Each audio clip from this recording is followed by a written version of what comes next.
Kerasulan Nabi Muhammad SAW. Latar belakang kerasulan Nabi Muhammad SAW. Nah, setiap orang mengerti bahwa pribadi Rasulullah SAW itu adalah manusia biasa seperti manusia yang lain. Perbedaannya, beliau itu oleh Allah diberi wahyu, kemudian diangkat menjadi utusannya.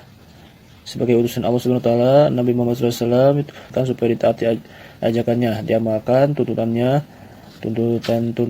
dan menjadi suri tauladan akhlak budi pekertinya bagi seluruh umat manusia yang ada di dunia sepanjang masa.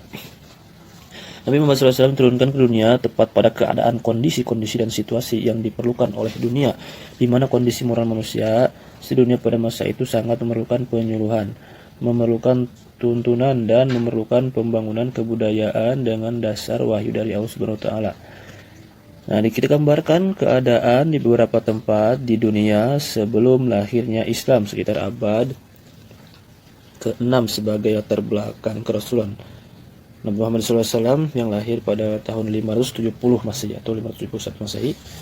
Kemudian ada beberapa negara. Yang pertama itu ada Romawi. Pada abad ke-1 dan ke-2 negeri Romawi ini mengalami kejayaan. Jaya-jayanya di wilayah kekuasaannya sampai di Persia. Tetapi sejak abad ke-3 Romawi makin merosot. Kemudian tahun 395 Masehi, nah Romawi ini pecah menjadi dua, yaitu Romawi Barat dan Romawi Timur. Agamanya Mitros, menyembah dewa matahari yang dianut mereka. Kemudian beralih memeluk agama Nasrani. Kebudayaan mereka pernah mengalami kejayaannya. Nah, yang kejayaan itu meliputi filsafat, ilmu pengetahuan, kesenian, kesusastraan, bangunan, dan juga yang lainnya. Tetapi akhirnya runtuh juga. Nah, sebab-sebab keruntuhannya dari itu ada pertama raja-raja sewenang-wenang, hidup berlebihan dan suka didewa-dewakan. Kemudian keadaan nilai masyarakat sangat merosot. Hawa nafsu merajalela banyak orang yang tak mau kawin, tidak kawin, dan tidak beranak bila kawin. Perkembangan kebudayaan sangat merosot. Mereka sudah tidak yakin lagi atas kebenaran agama mereka Mitros itu, sebab dari luar karena serbuan dari bangsa Vondal dan berhasil menguasai Romawi. Nah, sejak itu Romawi ini yang sudah dinasronikan oleh Kaisar Konstantin tahun 306 Masehi, kehidupannya masyarakatnya merosot kembali seperti kehidupan semula. Nah, Romawi Timur ini berdiri langsung dan pada masa pemerintahan Heraklius 610 berhasil menguasai kembali daerah yang berada di Mesir, Syria, dan memerangi kerajaan Kisra Persia.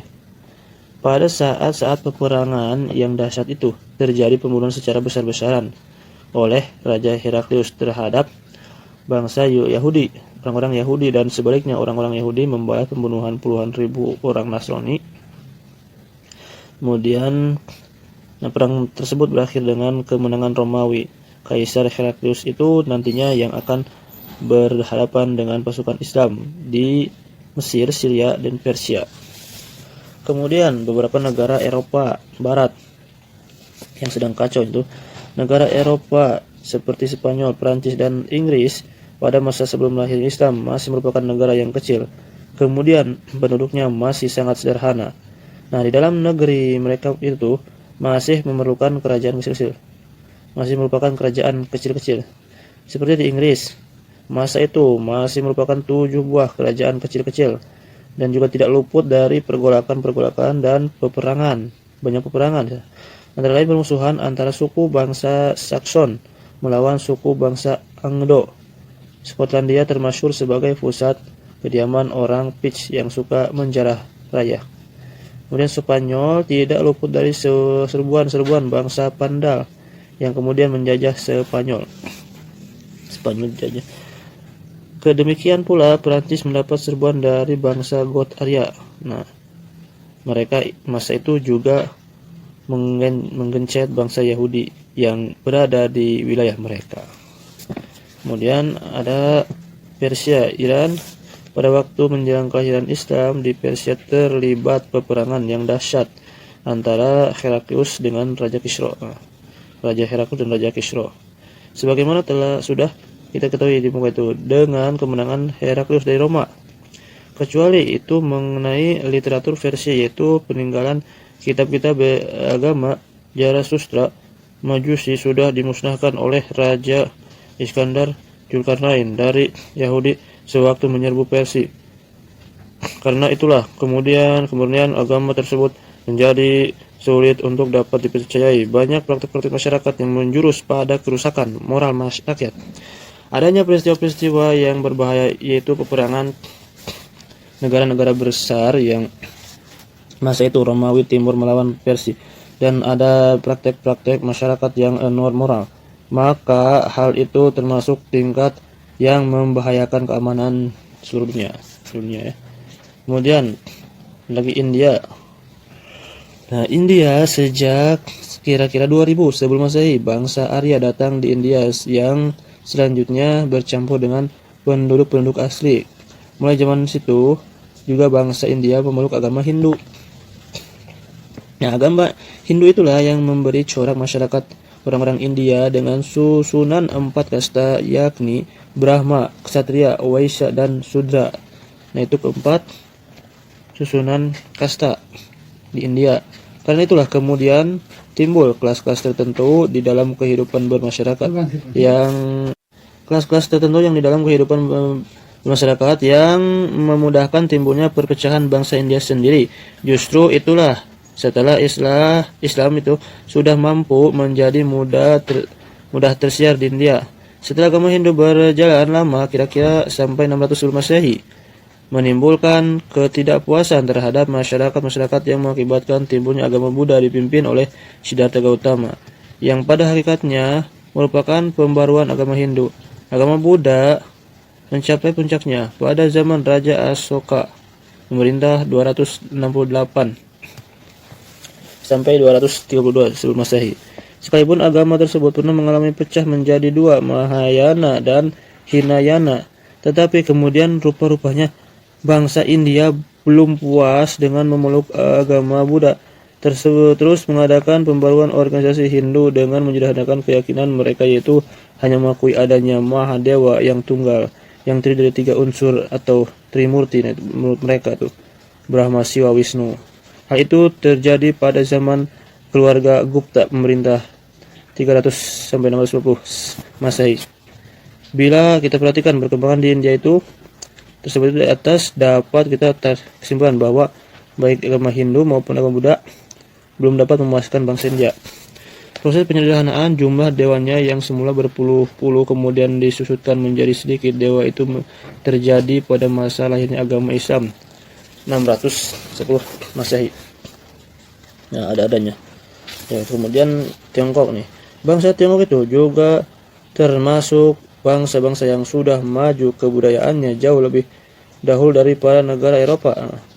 Sebagai contoh yaitu kira-kira 100 Masehi, tahun 100 Masehi, mereka sudah menemukan kertas tulis yang terbuat dari kayu. Adapun mengenai kepercayaan bangsa Tiongkok, pada mulanya menyembah kepada para dewa-dewa. Di antara banyak dewa itu, yang dianggap tertinggi adalah Feng Fa, dewa angin Taufan, yang digambarkan sebagai naga besar menurut mereka. Tetapi rupa-rupanya selanjutnya mereka tidak puas menyembah Feng Fa itu, dan kemudian mereka pindah kepercayaan menganut ajaran diajarkan oleh Tao, yaitu menyembah kepada Hu Fiu, dewa langit, agar supaya ketertiban dunia ini terjamin. Ketertiban dunia menurut mereka. Lebih terkenal dari ajaran Tao ialah ajaran Kung Fu Che, tahun 551 sebelum Masehi sampai 479 sebelum Masehi. Dasar daripada ajaran Kung Fu Che juga tahu ketertiban dunia menurut mereka. Ajaran tersebut memuncak kemasyhurannya pada zaman Raja Wuti tahun 141 sebelum Masehi dari dinasti Han. Namun demikian mereka tidak puas, maka kira-kira abad ke-2 Masehi membuka pintu menerima masuknya agama Buddha, Hinaya, dan Mahayana. Agama itu terus campur aduk dengan adat istiadat asli orang-orang Tiongkok. Kemudian timbullah banyak aliran yang menghilangkan kemurnian agama Buddha itu. Akhirnya abad ke-7 Masehi kemungkinan besar masuknya Islam. Nah, disinilah masuk Islam ke Tiongkok pada masa Rasulullah SAW. Yang pas Rasul masih hidup mengingat sabda beliau yang artinya, tuntutlah ilmu sekalipun sampai ke negeri Cina, yaitu pada masa dinasti Tang 618 sampai 907 Masehi. Kemudian negara Jepang, asal mula bangsa Jepang itu terdiri dari paduan bangsa-bangsa. Ada Korea, ada Tionghoa, ada Ainu, dan bangsa Austronesia.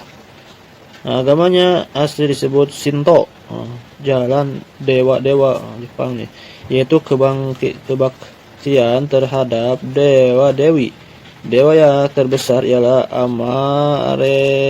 Amaterasu atau dewa matahari menurut orang-orang mereka itu. Dewa tersebut yang dianggap menurunkan Tenno dan keturunannya ialah yang dianggap berhak memegang pemerintahan. Mereka itu yang berhak menjadi raja abadi di Jepang. Dia didewakan oleh bangsa Jepang.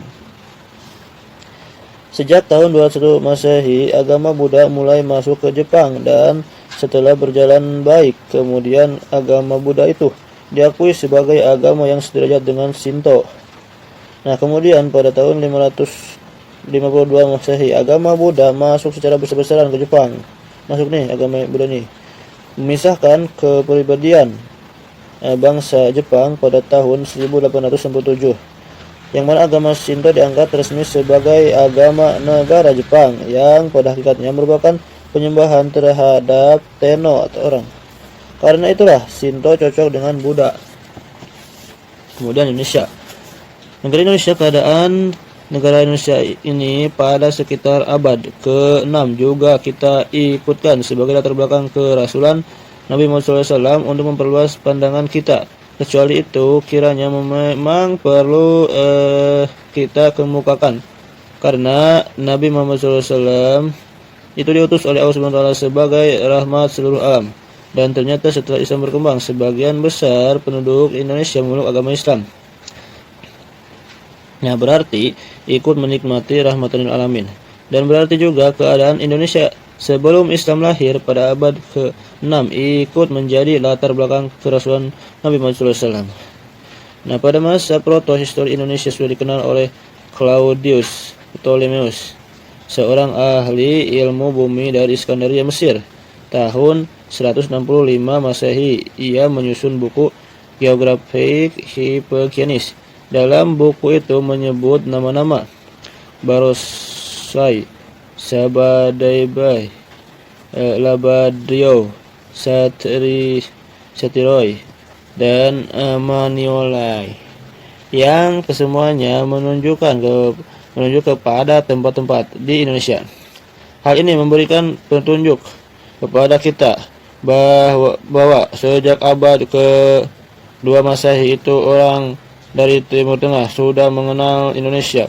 Di samping itu diberitakan sejak awal abad Masehi pengaruh kebudayaan Hindu sudah masuk ke Indonesia.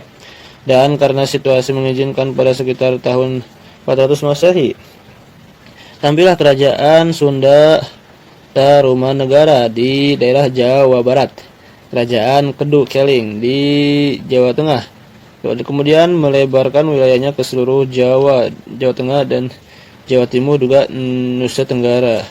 Pada zamannya, kerajaan Kedung itu merupakan pusat peradaban agama Hindu dan agama Buddha di negara Asia Tenggara. Nah, pada masa perkembangan kerajaan Tarumanegara dan kerajaan Keling, itulah agama Islam lahir di Mekah tahun 610 Masehi dan diduga keras pada sekitar 674 masa kerajaan Keling dalam pemerintahan Ratu Sima. Itu agama Islam sudah masuk di Indonesia. Pada sekitar masa kelahiran Islam itu, keadaan kehidupan masyarakat Indonesia masih sederhana. Cara makan dan minumnya, cara berpakaiannya, dan cara berumah tangga masih belum bersih, serta kepercayaannya animisme dan dinamisme yang masih tebal. Tetapi berita peperangan tidak ada di situ. Di negeri Indonesia yang memeluk agama Hindu hanya di kalangan kerajaan saja. Rakyat masih kepercayaannya lama. Kemudian negara Arab pada masa itu, keadaan negara Arab, bangsa Arab sebelum kelahiran Islam lazimnya disebut masa jahiliyah. negara Arab itu pada masa jahiliyah merupakan gambaran secara langsung latar belakang kerasulan Nabi Muhammad SAW